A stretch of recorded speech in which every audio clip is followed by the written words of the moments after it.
Hello, good afternoon, welcome, and thank you for joining this session for Careers Now. Careers Now is Food and Beverage Ontario's workforce development initiative, and we are dedicated to inspiring the next generation to explore careers in the food and beverage processing sector. I'm joined today by Dane, Jordana, and Chloe, each from different areas in the food industry.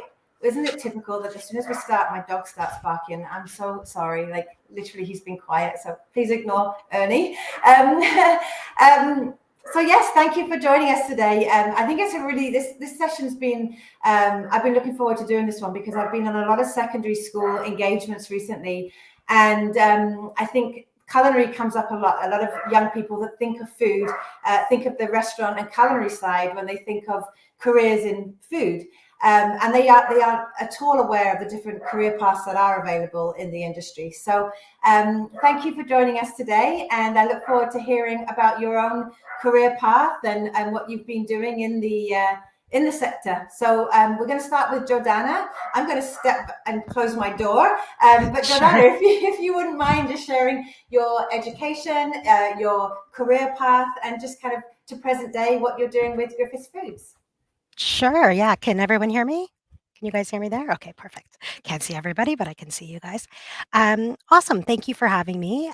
This is a really cool opportunity to talk, as Nicole said, about what we do in the industry and how it's very different than what you would typically think of when you were to graduate culinary school.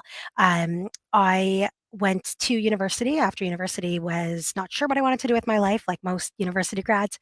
Um, Moved home and went to George Brown College for culinary management. And I graduated in 2001, which makes me very old, but and feels like a lifetime ago. Um, and after graduating, really didn't know what I wanted to do with culinary. Just knew I loved to cook and loved food and had the real passion for the industry. But I definitely knew I didn't want to do restaurant work. I went into catering, so I did do catering for a few years, both large scale and small scale, both um, business dining, B2B, and events as well, and loved the work, but it was a little taxing um, on my schedule just because really late nights or really super early mornings, and I was a little bit older than a lot of the other people that were starting out, so kind of felt like maybe this isn't for me long term, but definitely gained a lot of knowledge while I was doing catering. After that, I kind of decided that I wanted to impart a little bit more knowledge out into the world.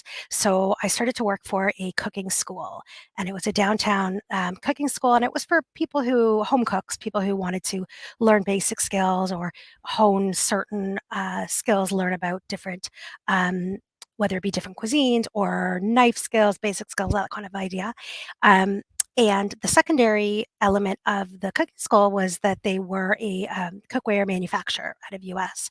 So that was my first introduction to a little bit of sales, and was able to kind of marry the idea of food and knowledge with sales, and just decided that that was kind of a little bit more of the area that I wanted to go in. So from there, I went to Craft Foods, which is in Toronto, and I was covering a maternity leave.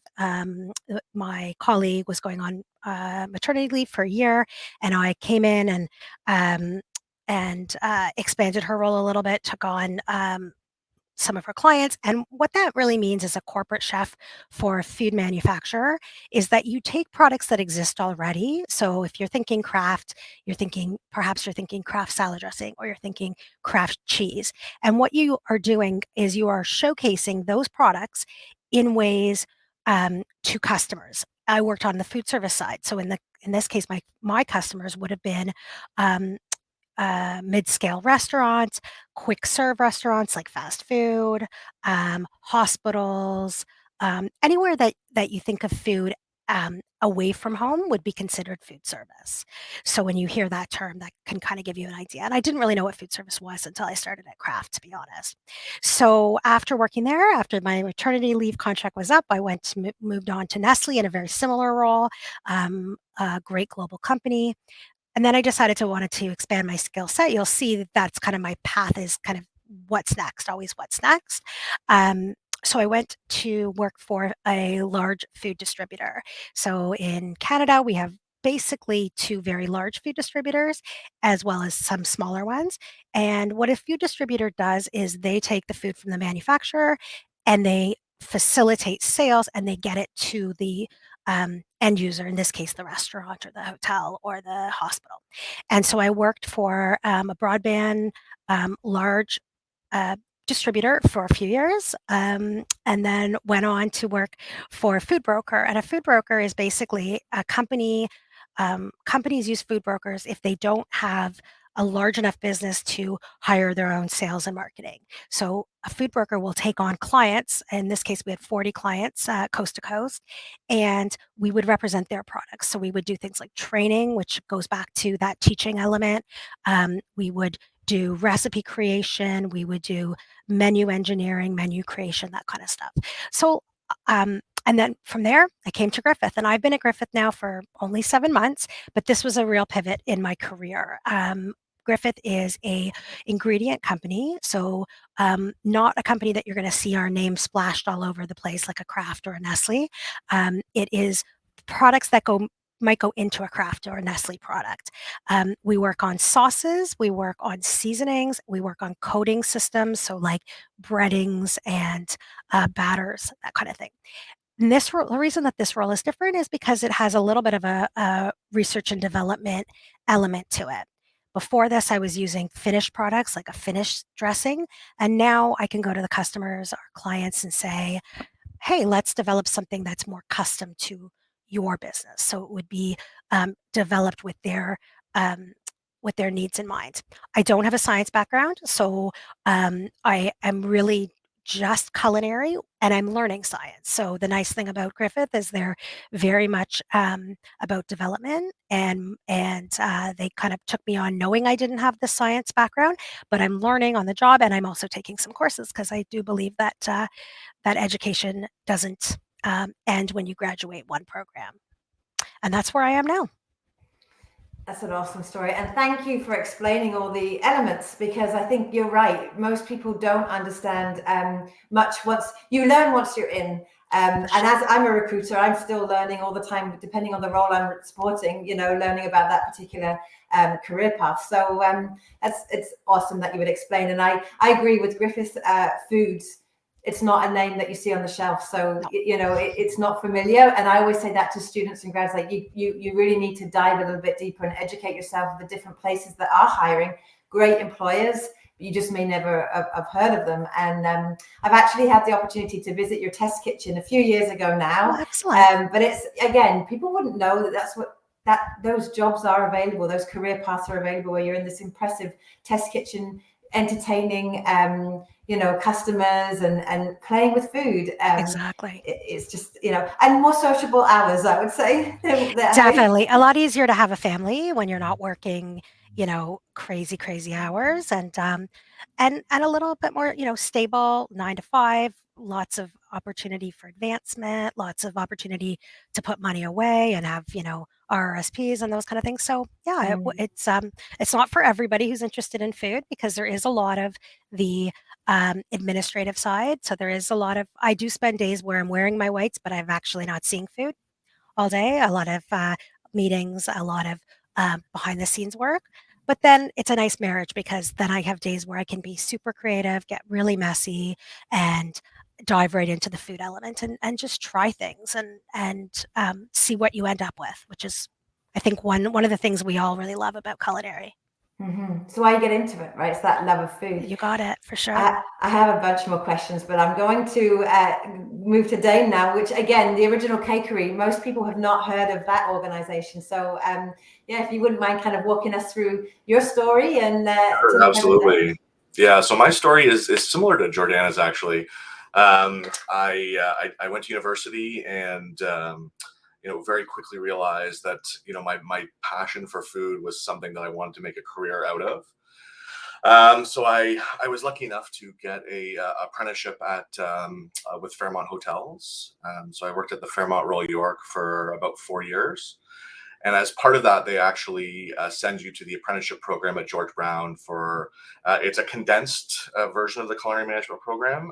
So it's essentially 2 4-month semesters where you're doing everything at a bit of a quicker pace. So they're assuming that you have some sort of base level of skills coming into the program. So I worked for Fairmont for 4 years. And the great thing about the apprenticeship program was that really they moved you around from sector to sector within the hotel every few months. So you really got to see, a huge scope of what the industry has to offer. Hotel, especially Fairmont hotels, they cover everything from very fine dining to banquets for 4,000 people to pastry to they have pubs in them as well often, and it really gave me a really good understanding and a very broad scope of learning in conjunction with the education portion at George Brown. From there, I didn't really know what I wanted to do within the industry yet. I was still quite young and wanted to sort of see what fine dining had to offer. So I worked at a restaurant called the Wine Bar, or Jamie Kennedy Wine Bar, in downtown Toronto, and did more of the fine dining, 10 to 15 items on the menu, 100 to 200 covers every day, where we would write a menu every day. We would work with local farmers and see things that would come in. And it was at that stage of my career, it really allowed me to exercise the very creative side of my brain, which I loved. But at the same time, I quickly learned that I didn't want to work sort of nights and weekends and holidays for the rest of my life. So I decided at that point that I wanted to try and find a career that allowed me to have the creative side, but gave me a bit more flexibility and work-life balance. From that point, I started working with a chain in Ontario called Pickle Barrel, which I'm sure everyone remembers from sort of their childhood. But it was my first real foray into doing menu development. There was 13 locations across the chain, and I was doing sort of culinary operations, helping to open new locations, working with all the various kitchen managers and doing some creative development from a sort of culinary standpoint. From there, I had a great opportunity to work with Cineplex Entertainment, which I know is not something that people always associate with food, being in a theater. But at the time, this was before any of the VIP theaters even existed. Even the sort of Outtakes brand, which is sort of where you would go to get chicken fingers and nachos and things like that in the theater, was in its infancy. So I was able to go in and really sort of create a brand. Everything from training guides to, we opened over 90 locations across Canada. So there was a lot of travel, but I had a lot of fun doing it and really put my stamp on the sort of VIP brand as well. So figuring out how to execute, 100 meals in a 15-minute window within an auditorium, it presents different challenges. It wasn't so much from a creative standpoint, food-wise, but operationally trying to figure out how to tackle that many guests in that speed of time, thinking about things like how to eat at your seat. It creates different sort of challenges in there as well. I then did some other work with a chain called Shoeless Joe's. They were looking to expand out of province, out of Ontario. And really, they were looking to bring someone in to drive operational efficiencies and fine tune their menu, bring costs down a little bit, and help them expand. So I did a short stint from that. And then, similar to Jordana, I spent some time at Kraft Heinz post-merger. So once they became one company, I was the corporate chef for food service for Canada. And again, like Jordana mentioned, it was a lot of either custom development for the likes of, Tim Hortons, McDonald's, the sort of the big players, or it was working with some of the full service restaurants to come up with new and unique menu items for their guests that really showcased Kraft Heinz products, whether they were new and custom for them or things that were already in the marketplace. And then that sort of leads me to where I am now. Right now I'm the Senior Director of Culinary Research and Development at the original Cakerie, or Dessert Holdings, which it's now owned. So we have 8 locations, 8 plants, manufacturing facilities across North America. We're the largest premium dessert manufacturer within North America as well. And here I manage a team of pastry chefs. I also manage all the initial sourcing of new unique raw materials and our sort of sample process here. So my day-to-day really involves working with my team to help them create the best new custom products for the likes of, everyone. The majority of our business is in the US, but everyone from, Starbucks to Kroger to Costco to Sam's Club to sort of all the big US retailers and food service customers. So there's a lot of cake tasting, which sounds quite glamorous. I can promise you it's not always glamorous. But at Kraft Heinz, there was a lot of mayonnaise tastings at 7 o'clock in the morning as well. So I'll take chocolate cake over mayonnaise any day of the week. To be working with cakes all day. I mean, you're not selling it that it's a tough gig. It always fascinates me as well, people's stories. You both have cross paths, a little bit, but everyone has a different story. And this is what I share with students as well. There's not one size fits all, and your career can often take you on the path. And I guess maybe the universe has your back and knows where you're going to end up. And one step leads to the next, and it's the people that you meet that might get you that next opportunity for sure. And we can dive a little bit more into that. I think as well, just from my perspective, I think a lot of it, I think at the beginning, there's an assumption that you know what the end goal is going to be and you know where you're going to end up. I think there's a lot of pressure to, well, where do you want this to take you? And I think that I haven't always known where I've wanted to take me even the step before getting there. I think, this is one of those industries that, when I first started, I didn't know that these types of jobs existed really. I thought it was, you work at a hotel, you work at a restaurant. That was sort of it. And typically in a lot of these roles, there's food science background, but I know that especially like Jordana and myself, I know we haven't gone down those typical paths. But there's a lot of flexibility, and I think there's a lot of value put around sort of the culinary education portion of it, and what that brings to the table. It's a unique skill set that may not have sort of the technical knowledge, but it definitely brings a lot to an organization. Mm. And I would love to dive more into the team aspect, because I think you're right. It takes a team. Everyone has a different skill set, and I'll come back to that. We have Chloe joining us a little bit more sort of early in your career, but would love to hear your story as well, and where you currently are. I know Give and Go pretty well.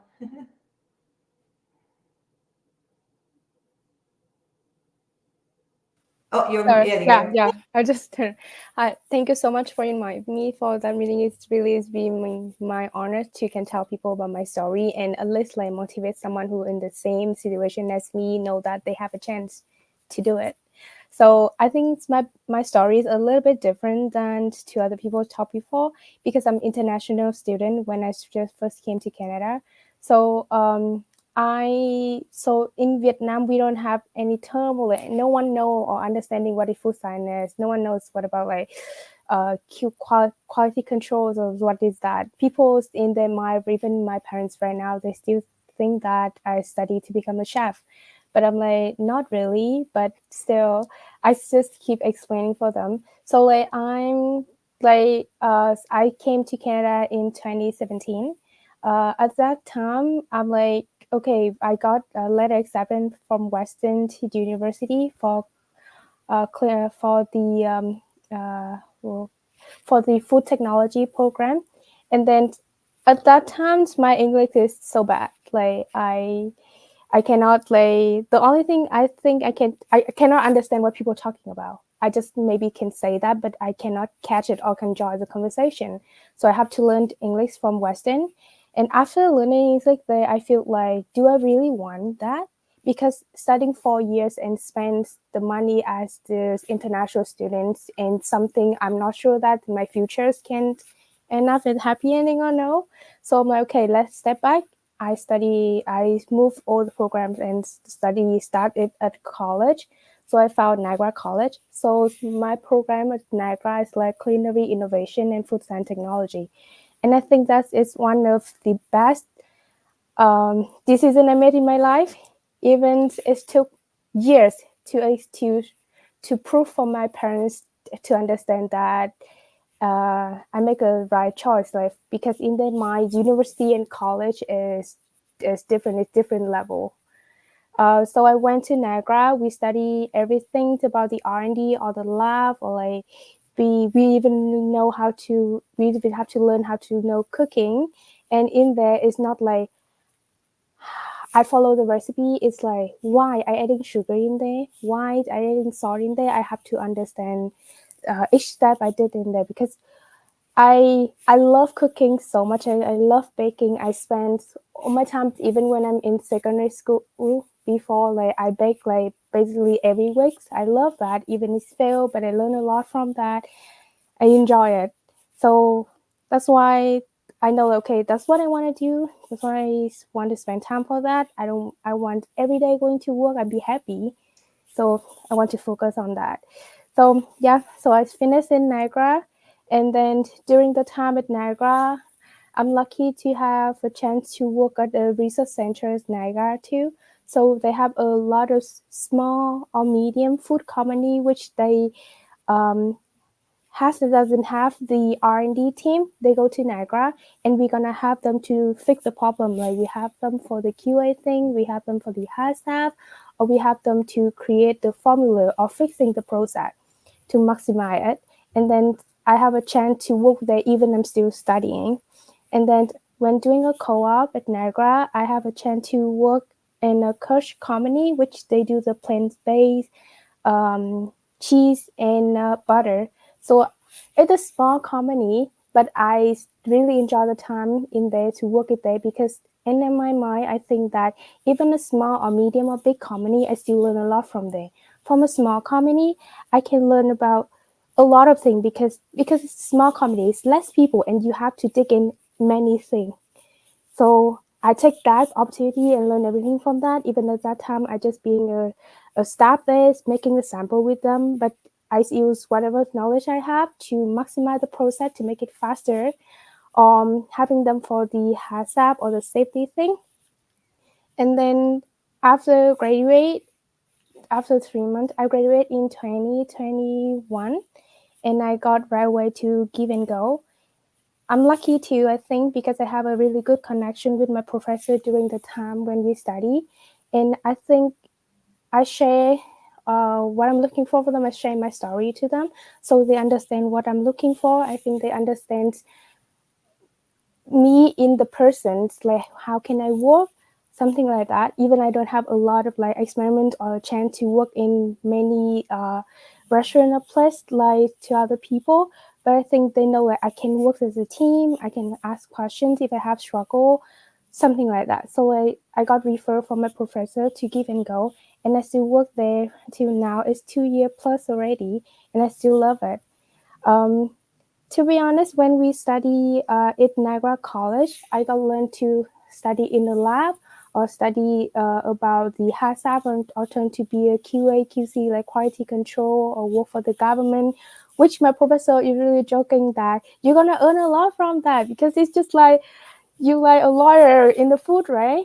But for me, I feel like I love being in R&D team. I love spend time in the kitchen. I love touching in that. I love like every day I go to work, I do a creative thing.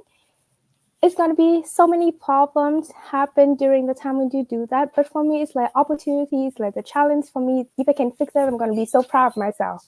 It's same like someone who love math and they can solve the lesson. It's same as me. Like, I love that dish. I want to make that. If I can solve it, I'm happy and be proud of myself.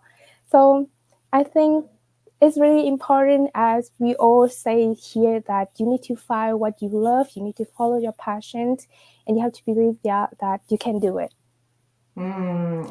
I mean, by the way, your English is amazing. I speak one language, so you know. And I have to say, I know your professor, the one you're alluding to, Amy at Niagara. I know her well. I mean, what a rock star, and she advocates for her students. So I hear what you're saying. If you show that you have a strong work ethic, and you've communicated with her what you're interested in, she will move mountains to find you a home. So they're very supportive. Yeah.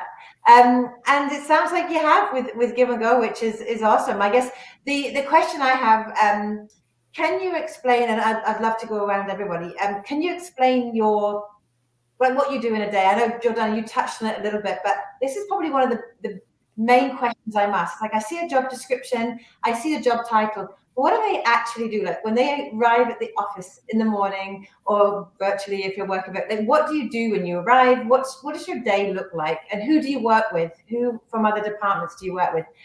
Chloe, maybe as you're unmuted, you want to go first, and then we'll go to okay. Yeah. So for Give and Go, we also, the bakeries like company too. We under the Mondelez family, international family. For me right now, I'm is the product developer coordinator.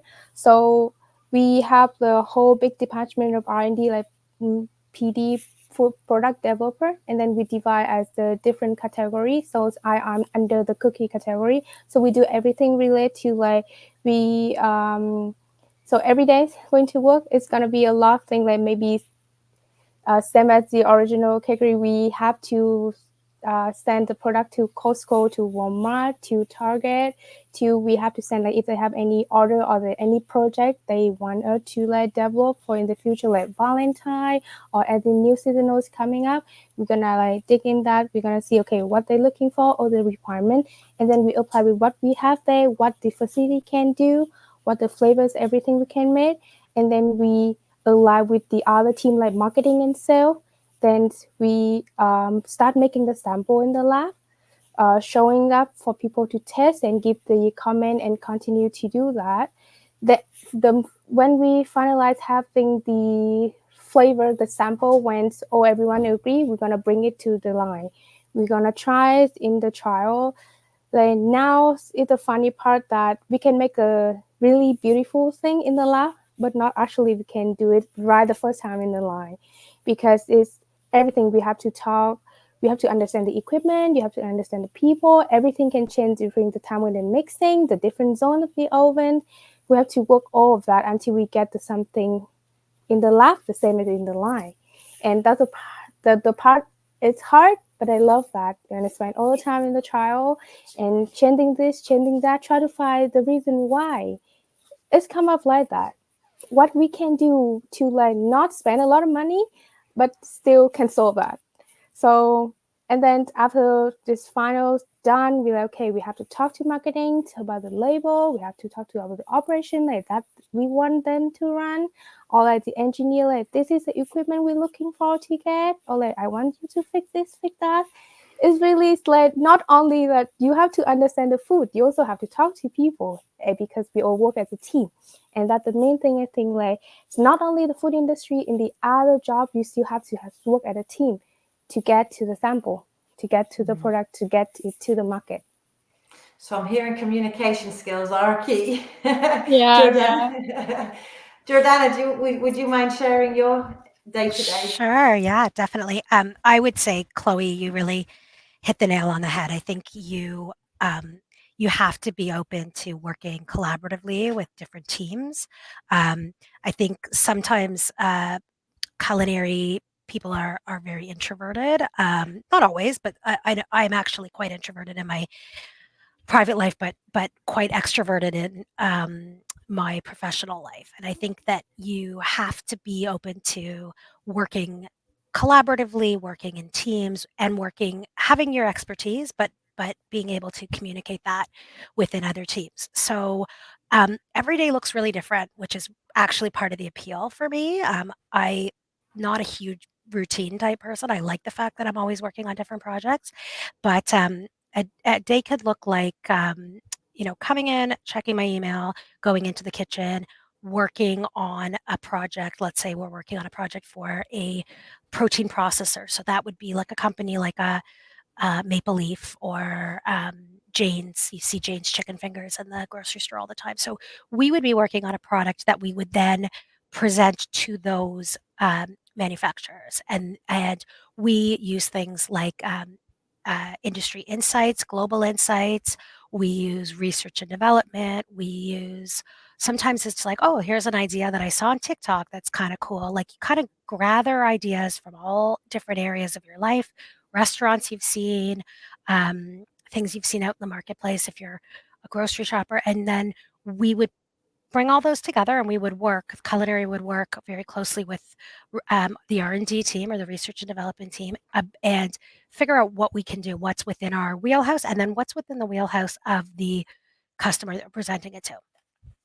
So you really do have to understand, like Chloe was saying, you really do have to understand the equipment piece, you have to understand the manufacturing piece, you have to understand raw ingredients and their availability, allergens, food safety, that all of those things kind of play a piece in your day-to-day decisions. So you would work on prototypes, and then you would try them with a panel. We have a sensory team, so sensory is another area that culinary could kind of look towards, and that is really being, like, for lack of a better term, you're a professional taster, and you're pulling out all of the elements of the food you're tasting, and you're mapping it out, whether it's sweet or bitter or salty or sour, and you're really being able to describe it. So you're being able to take a product that someone else isn't eating, and you're able to kind of give enough language and enough descriptors so that they can almost taste it in their mind, if that makes sense. And that's really sensory. So we'll work really closely with sensory, and then we'll present to our customers. So that will take place either in our facility, our test kitchen, or we will potentially travel to them and present in their kitchen. If we're talking to like a restaurant or a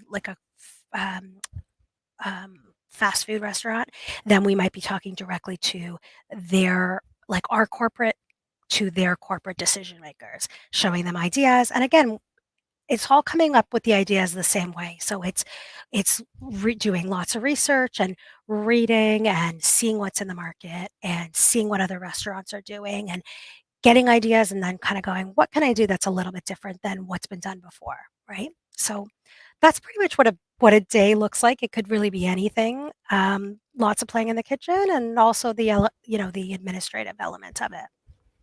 I love that, the variety. Mm-hmm. Mm-hmm. Dane, would you mind Sure, sharing? yeah. So similar to Jordana and Chloe, I don't really have a typical day. I can sort of go through a few sort of key things that I would tackle in a week, just to give an idea of sort of scope of the job. So typically, my job starts quite early. A lot of our business is East Coast based here. A lot of our customers are East Coast based, so it is not a 9 to 5. Typically, we're in quite a bit earlier.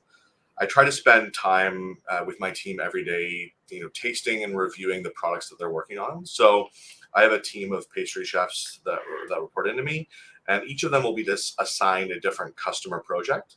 They typically have 2 or 3 projects that they're working on at once. So we have sort of a daily touch point. The way it works from a project standpoint is it's either internally driven, so it's an idea that we think is a gap in the market, or there's something that we can work on, or it comes really from the customer side, where they're looking for, it could be as vague as a spring and summer cake. It could be a pumpkin spice cake that they're looking for specifically. So from there, I really work collaboratively with our marketing and sales team to figure out the scope of the project. So what exactly are they looking for? I spend a lot of time on the phone and in meetings with customers, or face-to-face, depending, to really understand what are the sort of non-negotiables of the product that they needed to have, whether it's a certain shelf life, certain flavor profile, a certain visual. And then I will relay that back and kick it off to someone on my team who has the capacity to take it on. And then we have a sort of a daily check-in where we're tasting products. Here we're big believers of, we don't send anything out to a customer from a sample perspective until we're 100% happy with it. Often that means we're doing 20, 30, 40 versions of something before a customer is seeing it. And we're tending to do that quite quickly. So what I'll do is I'll spend some time in the kitchen tasting either components of a cake. So I could be tasting, 5 different pumpkin mousses to figure out sort of what the texture and flavor is, and working with my chefs to help guide them down the path, knowing what the customer is looking for, and then with my other hat on, knowing from an operations standpoint what we can do successfully on the production floor.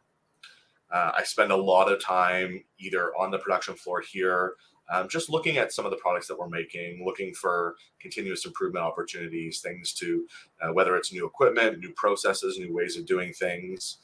How do we make things as easy as possible for our operations team to be able to execute consistently all the time?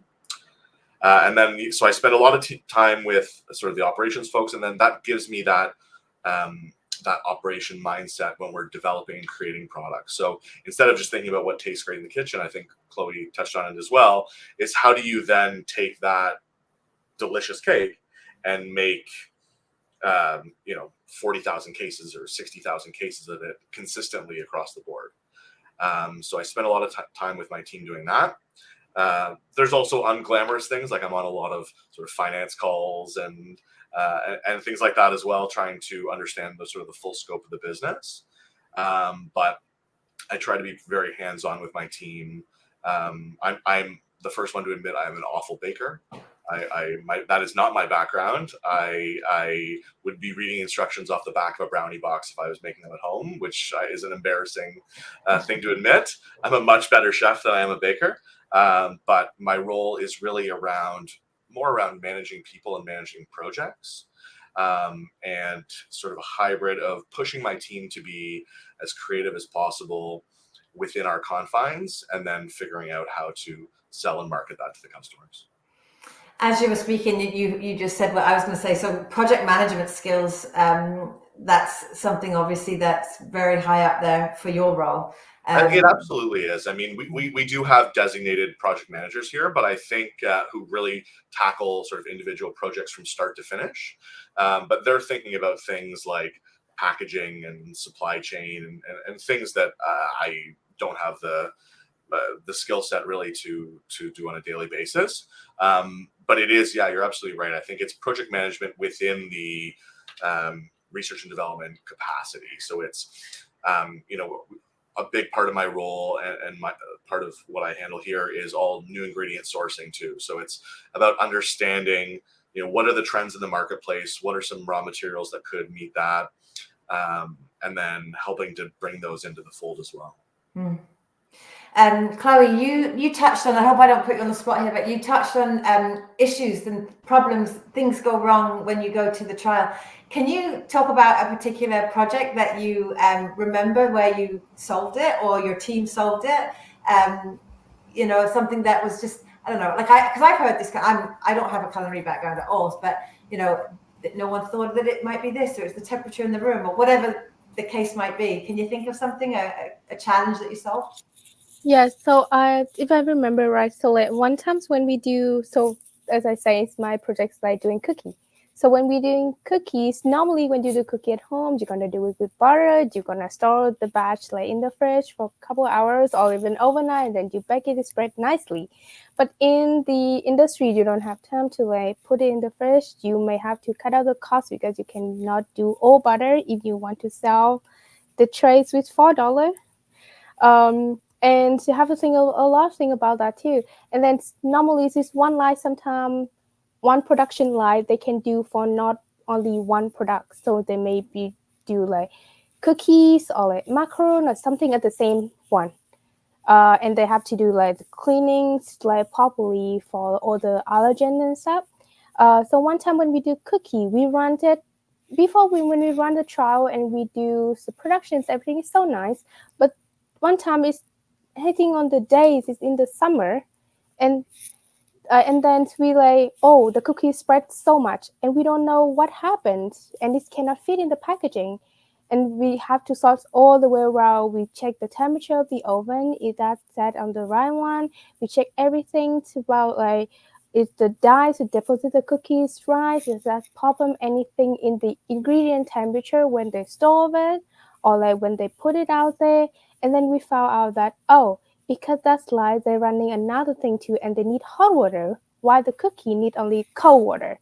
And then we have to understand, we have to know where the screen of the water temperature to check. But then I'm just PD, how do I know? But I have to talk to the engineer to like, hey, have that. I need to check the problem of this, and I need to know where to check the temperature of that. Then we found that, oh, because summer, we take the temperature of the city, and whatever the temperature of the city is, we're going to get that. So, okay, so we need to have the water cooler in that, and make sure to have the training properly for the mixer to know that when you mix it, you have to make sure that you have to turn off the heat and have to turn it to the cold water. You have to make sure that you have to note down the paper when you have the water, okay, what the temperature at that time when you mix it, so we can continue check each batch, like what happened at that time when they mix it, when they do that. So that's why I say like, it's just like you have to find out the root cause. It's the funny part when you try to find that, in the moment you found a solution. It's Must be really such good. a great feeling. Yeah, it is. It is. So that's why I say sometimes it's just a tiny thing. It's still water, but it's hot water and cold water. It can change everything, and Yeah. and that and I think that is not only that because and the research department, or I have the science background. It's basically from our like normal experience that when I'm cooking at home, when we do at home. That's why I feel like even I work in the food science, I still need to have the culinary background, because it's so important that you can apply both and do that. Even my boss right now, she actually have no food science background. She just from culinary, she from job brow. But like we can talk a lot, and I think like even me, I study from that. I still have to learn a lot about food science. I still have a lot to learn about the functional ingredient is, and you cannot remember if you only read the book and you never apply it. Yeah. Well, and that's where experience comes in too, I guess. You know, you're early in your career and learning a ton. But you know, you learn, you'll be able to take, oh, I remember when that we solved that problem, this was the issue, and you can apply it. And so Jordana and Dane, Jordana, what would you say are some of the biggest challenges that you face in your role? Biggest challenges, I would say one of them is communication. I think communication in a lot of companies is a little bit challenging, or it's something that always needs to be improved. We are a global company, so we have cross-functional teams that all work with other chefs in different countries and different continents, and so we have to make sure that everything that we're communicating is really clear and concise, also matching people's timelines, and I'd say that just making sure that you're communicating as clearly as possible, as accurately as possible, is kind of one of those big challenges. I think, as anyone in the food manufacturing world would say, costs right now um, are so crazy, and our customers are coming back to us and asking for as much cost reduction as possible so that they don't have to pass on price increases to their customers. But we constantly are in that battle between cost reduction or controlling cost, but also putting out the best possible product and the best possible ingredients. Because I think that as a consumer, you're watching your wallet. Everyone is, and inflation is crazy, and you're always watching your grocery dollar. But you also want to feed your family or feed yourself the best possible products, the cleanest products, allergen free, made by reputable companies, and all of those things are really important, but all of those things cost money. So it's that finding that really good balance, and then being able to bring a creative flair to it. So being able to put your stamp on something that's just a little bit different. I love that. Yeah. And I think from my end, it's about you've got a lot of people within the organization and even our customers pulling in opposite directions. So you've got, if it was up to a lot of our operational folks, we would be making strawberry shortcake 12 hours a day, 6 days a week, and just run it forever. And then just from a ease of operation standpoint. And I think you've got our customers that are really driving innovation. They want creativity. They want new and unique flavors. And I think also part of it, I think, is managing customers' expectation, because I think that there are a lot of our customers at least have a lot of very creative minds there as well. So it's about trying to take their creative vision and breaking it down to the bare bones and figure out what we can execute. And then I think the other part is that we're sort of stuck in the middle from an R&D perspective, because we're challenged to execute what our customers are looking for from a creative standpoint, but we're also charged to make things operationally efficient, cost effective from finance, sell really well from a marketing perspective, even though we're typically not the ones coming up with sort of the flavor direction that's coming from the customer. So I think it's a bit about being sort of caught in the middle and having to pull all these different levers all at the same time here as well. That can be sort of one of the bigger challenges. I think the other one is speed at which we do things. I think that our customers, when they're putting a request in, it's, I want samples tomorrow for something. But at the same time, like Chloe mentioned, if you go to the production floor and you get burned a few times on products, you really need to make sure that things are as buttoned down as possible before you even send a sample out, because the last thing I want to do is show something to a large customer and then not be able to execute it from a production standpoint. Mm-hmm. So you're trying to sort of balance working very quickly, getting creative, exciting products that also are operationally friendly and meet costs, and that we've tested or vetted enough and are comfortable enough sending out to them, all within a very timely manner. I have so many questions that I want to ask, and I'm trying to think, like, we've got 10 minutes left and I'm trying to think which direction to go in. So I guess I'm just going to shoot questions out now, which feel free to whoever wants to answer. With regards to technology and innovation, everyone's mentioned that. What's been the biggest changes you've seen that that have really affected your job and the industry in general? Like, everyone wants to. Well, a lot of younger people that I speak to that are interested in the industry talk about robotics and automation and all these types of things, and yet a lot of the time they still think that the food industry is very old-fashioned. What would you say to someone that thinks it's old-fashioned? I guess that's a better question. Yeah, I can go first because I'm off mute here. I think there's a broad scope. I mean, I think that there, out of our 8 manufacturing plants, we have some that are very highly automated. We do a lot of business for U.S. Food service customers that go through a large amount of volume of product. And so we've created interesting solutions that you go there and it looks like you might be in an automotive plant or something. Like there's robots all over the place doing things. But then you have everything from that to some of our facilities are still very manual. Like we have people that have been making sheet cakes or supersized cakes for the last 20 or 30 years on the line that can do it better than any chef that I know.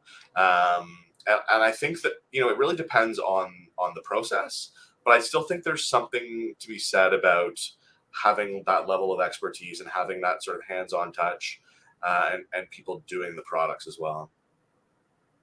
Mm-hmm. Yeah.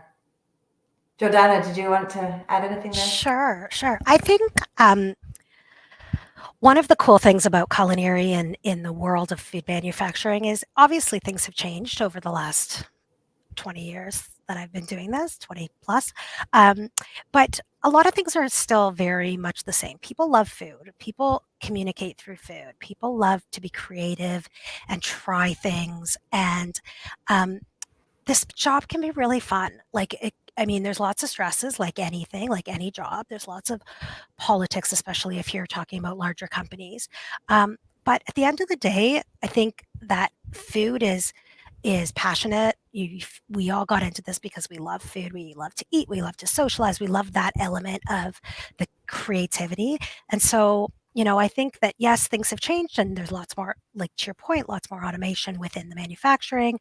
But I think our roles are roles that just won't aren't going to, I mean, yes, they'll adapt, but I don't think they're really going to go anywhere, because I think people are always going to want new ideas. They're always going to want fresh ideas. They're always going to want something with a twist, something a little bit different. And I think that's where that's kind of our superpower, right? Is to be able to give innovative new ideas, think of something a little bit different. And I'm sure that the other chefs on this call can attest to the fact that, like, sometimes you're not even in the creative mode or in the creative, you're not being asked something creative, and all of a sudden you're like, oh my God, I never thought about, like, your brain goes somewhere and you're like 3 in the morning and you think, oh my God, this would be a really cool combination of flavors. And you hopefully take out your notebook and write it down. Otherwise you probably won't remember it in the morning, which happens to me often. But it's a cool, like, there's always something really cool about what we're doing and what we're working on.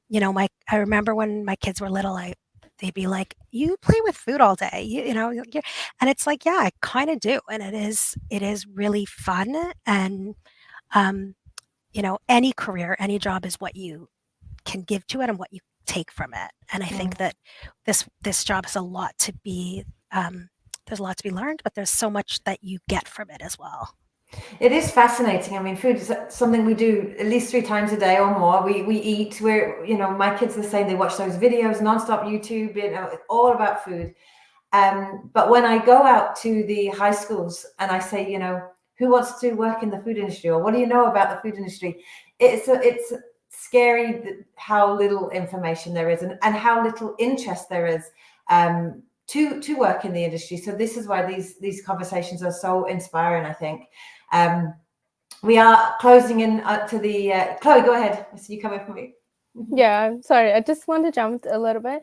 I think the really good example for people can see is about, like, how the food industry is still growing up and even improvement a lot through the COVID. And when we see that our restaurant can close, and a lot of people, like, got laid off with the job, like, even they doing in the IT, which everyone to jump into that. But the food industries improve a lot because, like, everyone still needs to eat. Everyone still wants food to, like, at least, like, when you sad, you eat. When you happy, you eat. Like, when you're really gonna enjoy with food. So, like, and I think, like, okay, AI or, like, whatever robotics, they may have to improve the industry, like even the other industries, not in only, like, food, but for the creative, it's just human, just people. We only can do that. And as Jordana and Dana say that, we always, like, they want the fresh idea. We want the fresh idea all the time. And, like, I'm like, the AI, they cannot communicate with the other departments. You cannot, like, talk to the engineer. You can talk with the marketing. Do not understand the people emotion, people behaviors. Like, okay, which food do you want to give them? What they're gonna like. So I think it's really a huge opportunity for people if they have the passion with food and they don't want to spend, like, time to, like, work in the kitchens. Don't get me wrong, if someone loves being a chef, I'm so respect them. But, like, for me, it's like, I'm international student. I'm small.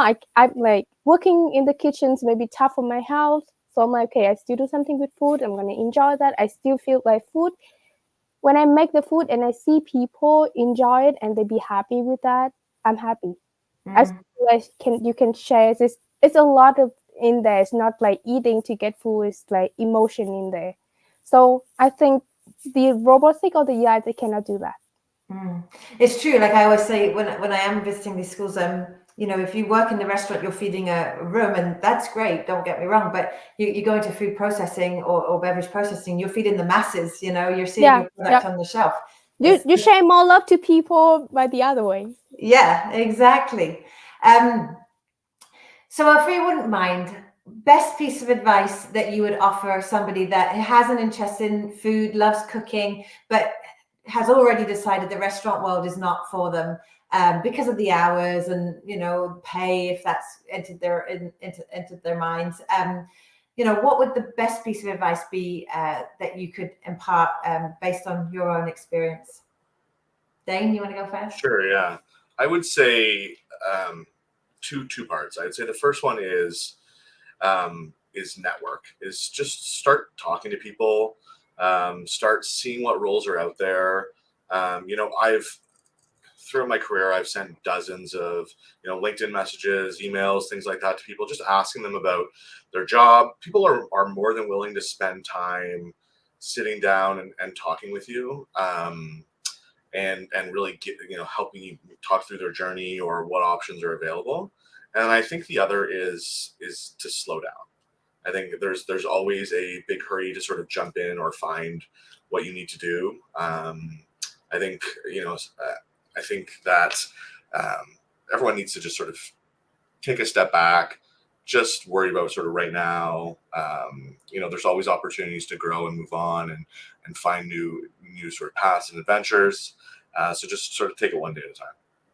I love that. It's true. I think that's what causes the stress and the mental health issues, is when you're worried about 10 years and, what am I doing today that's going to affect later on? Yeah. Worry about today.